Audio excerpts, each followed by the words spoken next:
मंत्री हो। तो महाभारत का अध्ययन करने पर सिद्ध होता है ना, जिसको हम राजतंत्र कहते हैं, उसमें लोकतंत्र प्रजातंत्र समाहित था या नहीं, प्रत्येक वर्ग का प्रतिनिधित्व था या नहीं। और महाभारत का अध्ययन कीजिए, लड़ाकू कौम महाभारत निकला है, कोल भील किरात जो परंपरा से लड़ाकू कौम, सेना में उनको भी राजा भर्ती करे। बहुत बढ़िया उदाहरण है, खानदानी कुल परंपरा से क्षत्रिय तो दो ही थे ना, राम जी और लक्ष्मण, बाकी सेना देवता सही कोल कहाँ के बंदर भालू ये सब। राम जी की बहुत बढ़िया विशेषता हुई या नहीं, अयोध्या से सैनिक बनाने पड़े थे, बाहर ही बटोल लिया। तो राम जी की नीति देखिए, राम जी की लोग खानदानी क्षत्रिय थे, वैकल्पिक सैनिकों के द्वारा उन्होंने सारा काम कर लिया। रावण जैसे प्रभावी और प्रतापशाली व्यक्ति पर विजय भी प्राप्त कर ली। हमने संकेत किया, अब हम संकेत करते हैं। आजकल संयुक्त राष्ट्र संघ के महासचिव ने हमारी बात पर ध्यान दिया, उनको संकेत करके हमने कुछ वाक्यों को बोला था। पर्यावरण की चर्चा लगभग 50 वर्षों से अधिक चल रही है। पृथ्वी, जल, तेज, वायु, आकाश, ऊर्जा के जो स्रोत हैं, ये विकास के नाम पर विकृत ना हो, दिशाहीन ना हो, इसी का नाम पर्यावरण है। आजकल महायंत्रों के चपेट में आकर महायंत्रों का प्रचुर आविष्कार प्रयोग होने के कारण पृथ्वी, जल, तेज, वायु, ये जो ऊर्जा के स्रोत हैं, मुख्य रूप से 4, आस्तिक, नास्तिक, वैदिक, अवैदिक, वह सम्मत, ये 4।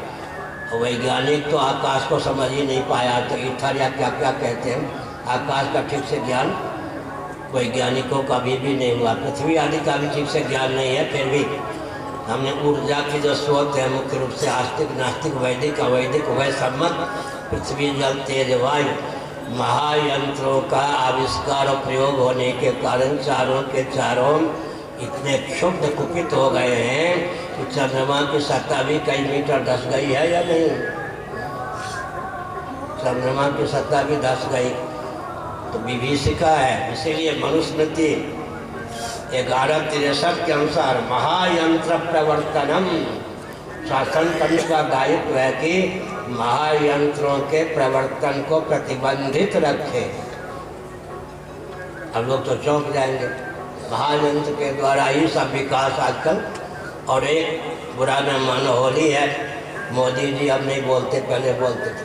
पहले उन्होंने कहा स्मार्ट सिटी, उससे संतोष नहीं हुआ तो कह दिया स्पिरिचुअल स्मार्ट सिटी। अब दोनों नहीं बोलते।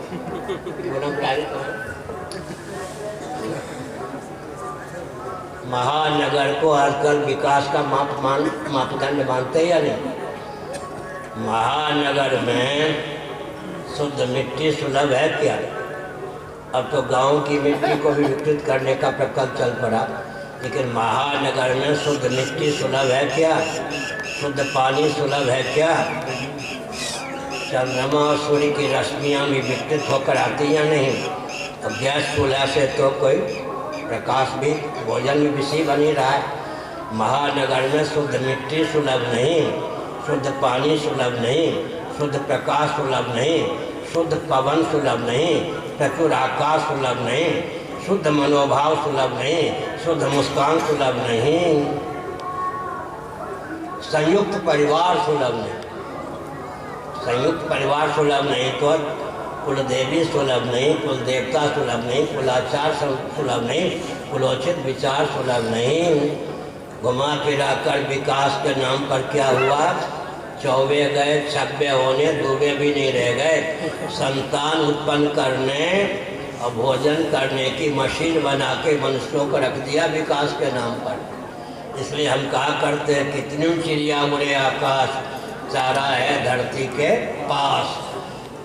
पक्षी नभो मंडल में ऊंचाई तक उड़ान भर ले, जब उसको भूख प्यास का अनुभव होता है तो पृथ्वी पर आने के लिए। इसलिए हमारे ऋषि मुनियों ने, त्रिकालज्ञ मनुष्यों ने एक विचित्र बात, लोग समझते हैं हम पुराने महाभारत की रचना वेदव्यास ने कब की, कैसे की? 1000 चतुर्युग में पांडवों के चरित्र का दिव्य दृष्टि से दर्शन कर। देखिए पद होता है, पांडव मुक्त होते गए लेकिन पद रहेगा। जैसे कुबेर, इंद्र, ब्रह्मा मुक्त होते जाए लेकिन पद तो रहेगा ना। 1000 चतुर्युग का दिव्य चक्षु के द्वारा दर्शन करने के बाद महाभारत लिखा गया है। 1000 चतुर्युग कम है क्या? महाभारत का ये वचन है जिसको मैं हिंदी में बोलता हूँ। अब दृष्टि पर चक्षु पर ही ध्यान चला गया तो भगवद गीता में 3 प्रकार के चक्षु का वर्णन है। न तो माम शक्य से दृष्टुमने नैव स्वचक्षुषा दिव्यम ददामि ते चक्षु पश्चिमे योगमैश्वरम। स्वचक्षु और दिव्य चक्षु। विमूढ़ा नानुपश्यन्ति पश्यन्ति ज्ञान चक्षुषा। 3 प्रकार के चक्षु का वर्णन है या नहीं? स्वचक्षु, दिव्य चक्षु और ज्ञान चक्षु। बढ़िया। किसी पुरुष को जब हम पिता समझते हैं तो भारत भूषण जी कौन कौन चक्षु हमको प्राप्त होता है? किसी पुरुष को जब पिता समझते हैं, ज्ञान चक्षु सन्निहित दिव्य चक्षु भावित स्वचक्षु। ये तो पुरुष पुरुष। किसी स्त्री को जब हम माता समझते हैं तो ज्ञान चक्षु सन्निहित दिव्य चक्षु भावित स्वचक्षु के द्वारा। भगवत कृपा से अच्छा जागृत में स्वचक्षु की प्रधानता होती है, स्वप्नावस्था में दिव्य चक्षु की प्रधानता होती है और सुषुप्ति में ज्ञान चक्षु की प्रधानता होती है। श्री जयमंत मिल जी, इंदिरा जी के पिताजी महामहोपाध्याय जयमंत मिल जी कहते थे, मैं थे बहुत बड़े विद्वान, अभिमानी नहीं थे। वो कहते थे मुझे इतने ज्ञान है कि मैं अज्ञान को जानता हूँ। हो गया। मुझे इतने ज्ञान है कि मैं अज्ञान को जानता हूँ। हो गया। क्या सबसे ऊंचा ज्ञान हो गया। तो दम्भपूर्वक नहीं, बहुत निष्प्रिय ब्राह्मण थे, उपासक ब्राह्मण थे। तो इनके ताऊ को भी हम जानते थे। जब हम मिडिल स्कूल में पढ़ते तो हाई स्कूल में मास्टर थे श्याम सुंदर जी। हमने संकेत किया। क्या संकेत किया? दिव्य चक्षु की प्रधानता से स्वप्नावस्था हमको प्राप्त होती है। कोटि कोटि मानसिक तांत्रिक विधाओं का आलम्बन लेकर भी यहाँ के शरीर को हम स्वप्न में पहुँचा सकते हैं। पत्नी आदि क्या पहुँचेगी? स्वप्नावस्था में ये त्यागाच्छांतिरनंतरम स्थूल प्रपंच, स्थूल शरीर का भावनात्मक वियोग होता है। उस त्याग के बल पर स्वप्नावस्था में हमको आपको इतनी क्षमता आ जाती है, इतनी क्षमता आ जाती है। आत्म चैतन्य से अधिष्ठित अर्धनिद्रित मन कर्मेंद्रियों और ज्ञानेंद्रियों के सुप्त हो जाने पर उस त्याग के बल पर पृथ्वी, पानी, प्रकाश, पवन, आकाश, स्थावर जंगम प्राणियों की संरचना में समर्थ होता है। हम संकेत कर रहे हैं। देखिए पूज्य गुरुदेव सिद्ध भी थे, सिद्ध तो थे ही, तत्व भी तो थे ही, लेकिन मैं प्राय सभा में एक ही बार बोला हूँगा। तो 7 नवंबर 1966 को उनकी आंखों के सामने, मेरी आंखों के सामने जो घटना घटी, उसके बाद जब कभी एकांत में पूज्य गुरुदेव काशी में होते, हमको लक्ष्य बनाकर एक वाक्य कहते, सीधे आज्ञा नहीं देते, बहुत शीलवान महापुरुष थे। ओह, किसी को एक भूत भी सिद्ध होता, इंदिरा गांधी की कुटिलता चर्चार्थ नहीं होती। किसी को भूत भी सिद्ध होता, और आते हुए एक प्रकार से कहते थे, किसी को भूत भी सिद्ध होता। मुझको सुना के कहते थे, एकांत में प्रायः 1-2 पढ़ने वाले होते होंगे, और तो हमने संकेत किया कि वो सिद्धि भी आवश्यक है आजकल। क्या किसी को भूत भी सिद्ध होता तो इस प्रकार की स्थिति नहीं होती। हम संकेत करते हैं।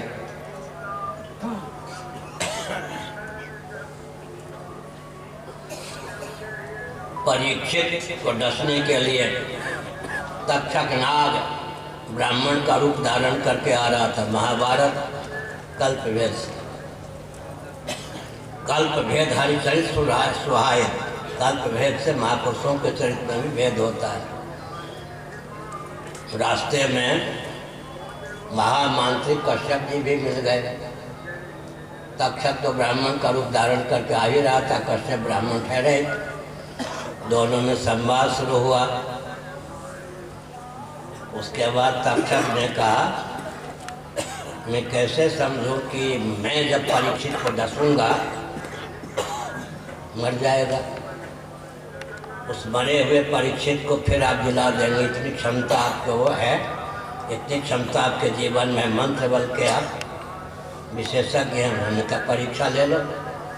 एक विशाल वट वृक्ष, उस पर एक लकड़हारा वट की एक शाखा को काट रहा था, सूखी डाल को। उन्होंने कहा, तक्षक ने कहा, मेरा प्रभाव देखिए, मैं फुफकार करूंगा, लकड़हारा कुठार के सहित भस्म हो जाएगा। ये जो वृक्ष है विशाल वट का, वो भी भस्म। मेरी दृष्टि से कुछ नहीं छिपा है, इस वट वृक्ष में कितने पत्ते हैं सबका मुझे ज्ञान है। दिव्य दृष्टि के बल पर आप अगर मंत्र के बल पर यथावत जिस समय जैसा है वैसे ही वट वृक्ष को बना देंगे, वैसे लकड़हारा को, उसके कुठार को तो समझूंगा आप सचमुच में मांत्रिक हैं। कश्यप जी ने का परीक्षा ले लो। ऐसे हुआ। शेष ने तक्षक ने फुफकार मारा, वो लकड़हारा भस्म, कुठार भस्म और वट का विशाल वृक्ष भी भस्म। मांत्रिक थे कश्यप जी, मंत्र का प्रयोग करके यथावत कर दिया। फिर कहा, अब तो विश्वास हो गया, तुम जब डसोगे परीक्षित को तुम जीवित कर दूंगा। नहीं महाराज, परीक्षा ली, सफल हो गया, फिर भी तुमको ये क्यों कहना पड़ रहा है कि मैं इस कल्प के परीक्षित को मेरे डसने से ही मरना है। अब कोई माई का लाल पुर्यस्तक से जीव कला का उसमें प्रवेश कर दे, संभव नहीं है। इस प्रारब्ध को आप मानसिक होकर भी टाल नहीं सकते। ब्राह्मण देवता दक्षिणा लीजिए, घर लौटिए। हमने क्या संकेत किया? हमने संकेत किया हम लोगों को अकारण करुण करुणा वरुणालय सच्चिदानंद स्वरूप सर्वेश्वर ने जिस कार्य में निमित्त बनाया है, सब सहयोगी बन जाए तो, सब असहयोगी बन जाए तो वो कार्य होना ही है।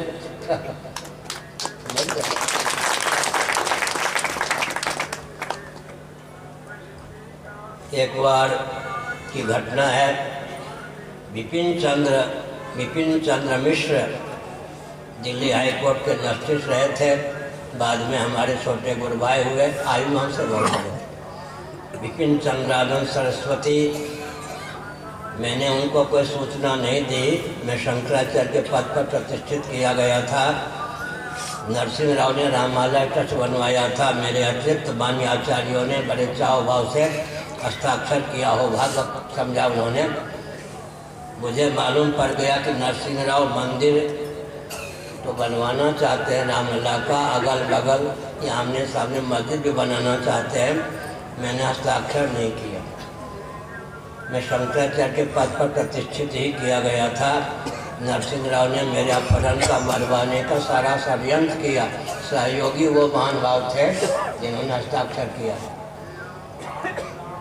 अब यह सूचना मिल गई विपिन चंद्र मिश्र जी को, 2 दिनों तक उन्होंने भोजन नहीं किया। वो कहते थे कि ईश्वर के बाद किसी में मेरी आस्था है तो आप में। मुझे पता चला, मैं गया। मानते हैं कहने को भौतिकवादी, उनको पंचभूतों का ज्ञान है क्या?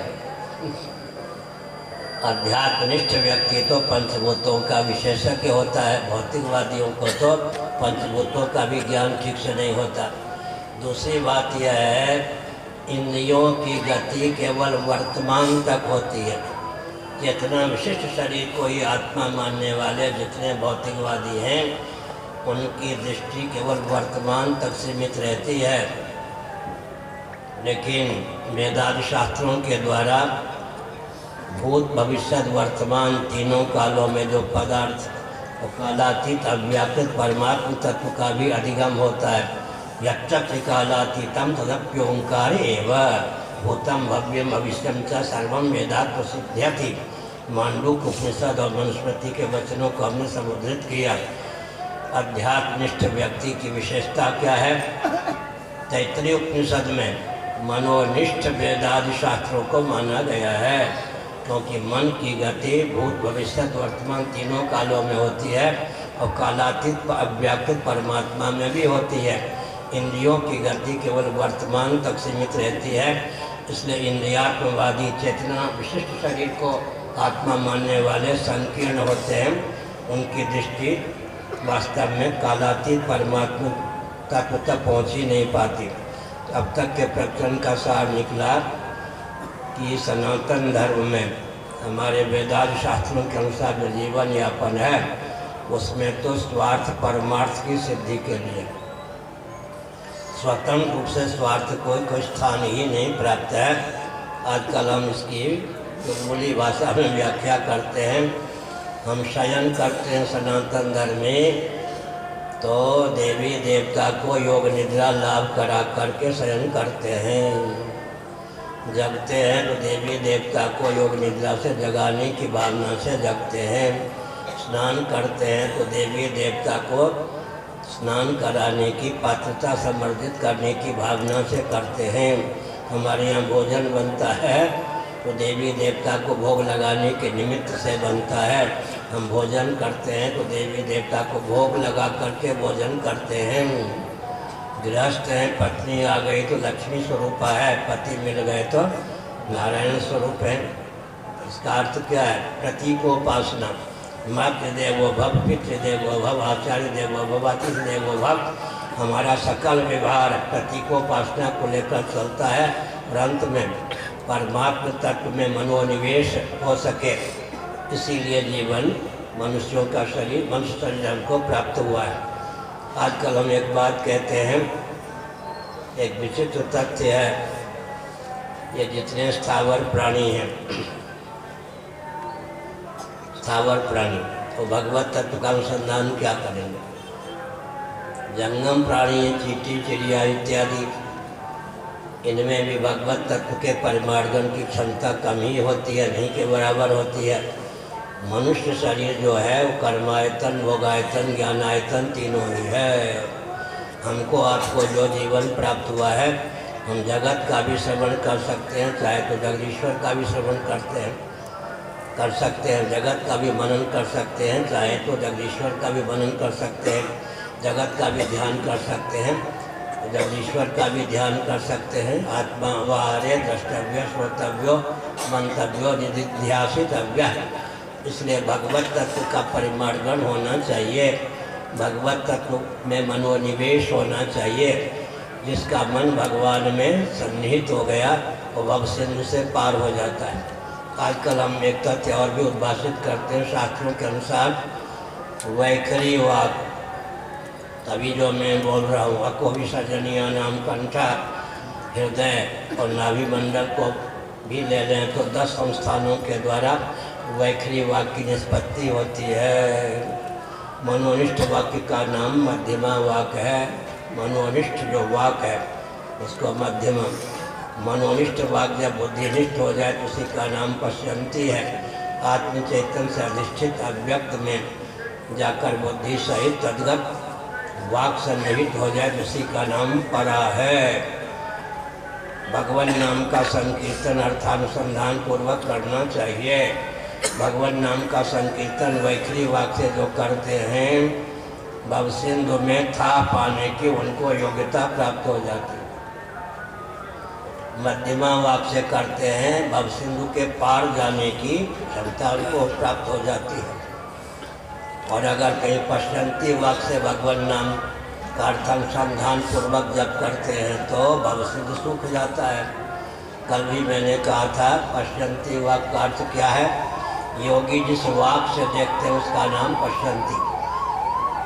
भरद्वाज ऋषि इत्यादि देखें 3 काल निज ज्ञान कर्तव्य अंगलक समानम।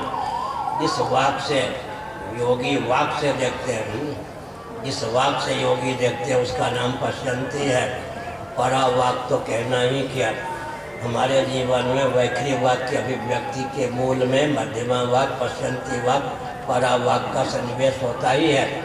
लेकिन इन पर ध्यान न केंद्रित करने के कारण भवाटवी में हम भटकते रहते हैं।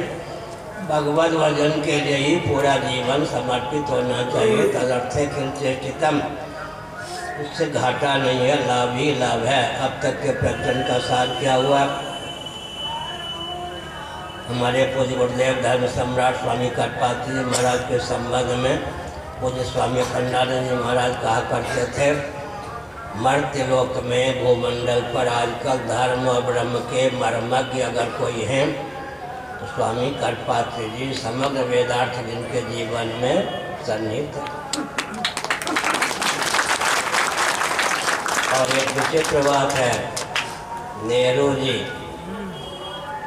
भारत को कम्युनिज्म के रंग में रंगना चाहते थे। उस समय कारागार में रहने पर भी पूज्य गुरुदेव ने मार्क्सवाद और रामराज्य नामक ग्रंथ लिखा जो गीता प्रेस से प्रकाशित है। नेहरू जी ने विद्वान मनुष्यों को दिया, राहुल सांकृत्यायन इत्यादि को। राहुल सांकृत्यायन ने अपनी मेधा शक्ति की सीमा में उसका खंडन किया। नेहरू जी ने राहुल सांकृत्यायन के द्वारा उस खंडन का निरीक्षण करवाया। अंत में नेहरू जी का वाक्य था, राहुल तुमसे खंडन नहीं हो सका। अगर मार्क्सवाद और रामराज्य नामक ग्रंथ गुरुदेव न लिखते तो नेहरू जी के समय में ही भारत कम्युनिज्म के रंग में रंग गया होता। यह समझना चाहिए। बुरा न मानो होली है। पूज्य स्वामी वामदेव जी महाराज कहा करते थे, नास्तिक श्रवण नेहरू जी के सामने अगर आस्तिक श्रवण स्वामी करपात्री जी ना होते तो देश पता नहीं कहाँ चला जाता। यह समझना चाहिए। तो हमने संकेत किया, पूज्य गुरुदेव का जीवन बहुत दिव्य है। 24 घंटे में केवल 1.5 या 2 घंटे शयन करते थे, विश्राम करते थे। आप नकल मत कीजिएगा, मैं भी नकल नहीं करता। दुर्गा सप्तशती कंठस्थ संपुट पाठ 2.5 घंटे शीर्षासन में करते थे। 2.5 घंटे में संपुट सहित दुर्गा सप्तशती का पाठ करते थे। भी ऐसे मनीषी जिन्होंने धर्म संघ की स्थापना की, धर्म संघ है। एक वेदांती जी थे हमारे गुरु भाई, उन्होंने मेरा नाम रखा था गुरुद्रोही। तो हमने हंसते हुए कहा, धन्य स्वामी तुम्हें पहले का था, लेकिन वो उन्होंने मेरा नाम रखा गुरुद्रोही। हमने कहा गुरुद्रोही हमको क्यों कहते हैं? आप शास्त्रार्थ की चुनौती नहीं देते। तो एक विचित्र बात है, यहाँ भी पुराने व्यक्ति तो बहुत कम ही हैं, धर्म संघ की गतिविधि सब। हम तो सन 58 से लेकर 82 तक कुछ गुरुदेव के संपर्क में रहे हैं। 58 में सबसे पहले हमने दिल्ली में कुछ गुरुदेव का दर्शन किया था। तिहाड़ जेल में उनके सानिध्य में ही गोरक्षा अभियान में भी हम थे। हमने संकेत किया। क्या संकेत किया?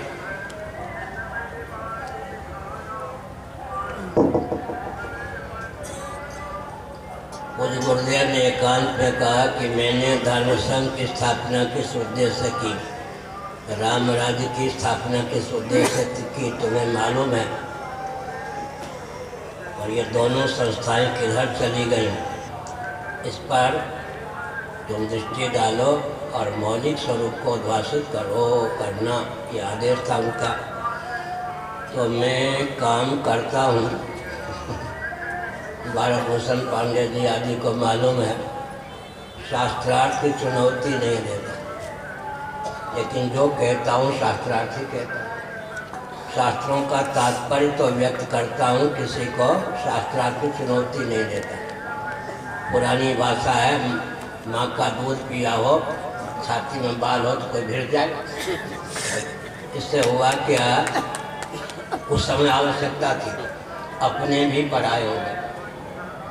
इसलिए दर्शन, विज्ञान, व्यवहार तीनों में सामंजस्य साध करके तथ्य स्थापित करता हूँ। तो कम्युनिज्म की धारा में बहने वाले भी सबसे ज़्यादा हमारे प्रति आलोचक बनकर भी समर्थक।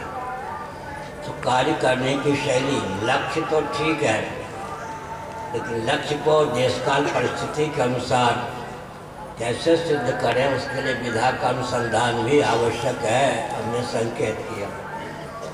चित्रकूट में भगवान रामभद्र को भक्तवत्सल समझकर श्री वशिष्ठ जी ने संकेत किया, भरत जी कुछ विनय करने वाले हैं, आप उपेक्षा पूर्वक नहीं आदर पूर्वक भरत जी के भावों को सुनिएगा। भरत विनय सादर सुनिए, करिए विचार बहोर, करिए लोकमत साधुमत निर्णय निगम निचोड़।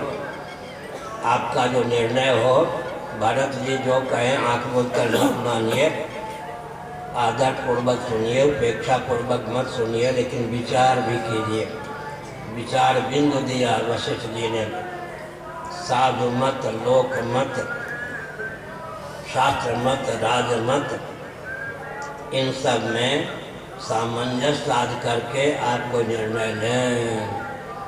भरत विनय सादर सुनिए, करिए विचार बहोरी, करिए लोकमत साधुमत निपनय निगम निचोड़। राजमत भी निगम निचोड़, शास्त्र मत का भी समादर हो।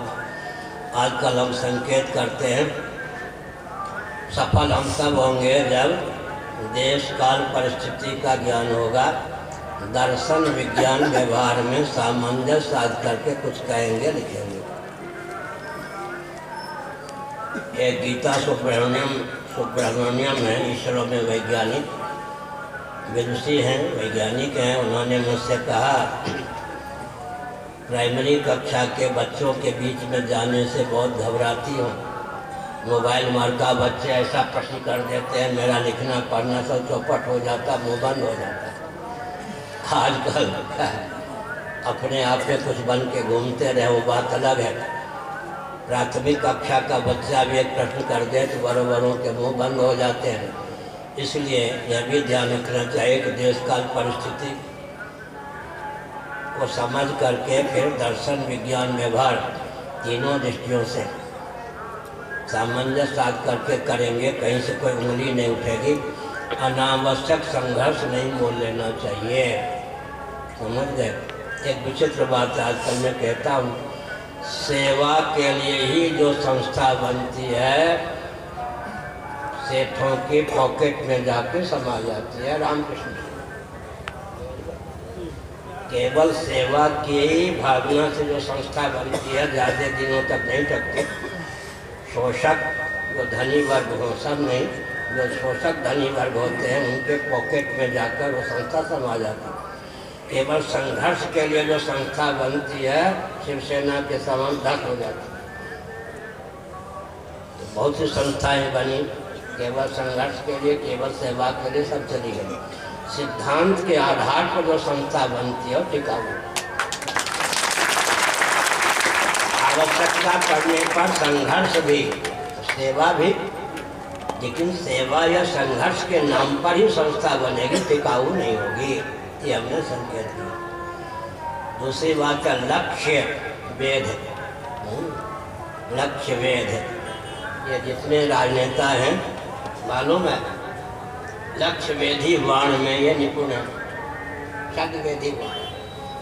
प्रायः जो मुख्य राजनेता हैं, मोदी जी, योगी जी, ये सब, ये क्या है जी, शब्द वेधी वाण में निपुण होते हैं।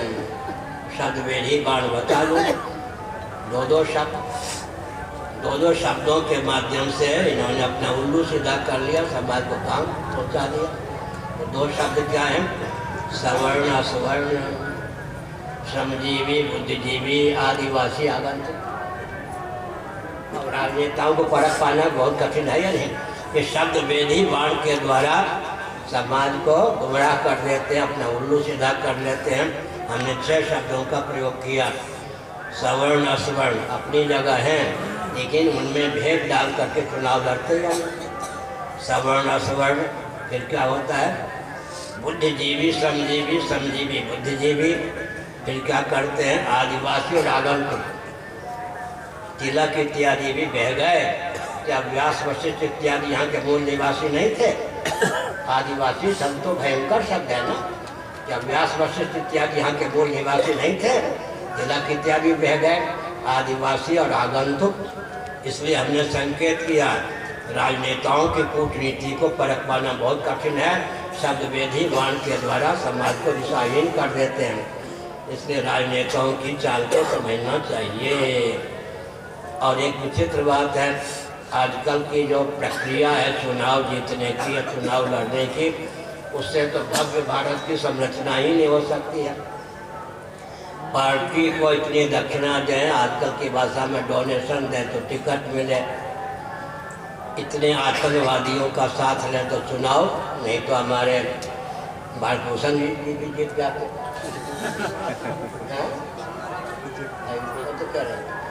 अराजक तत्वों का साथ लें, वो प्रचारक बन जाए।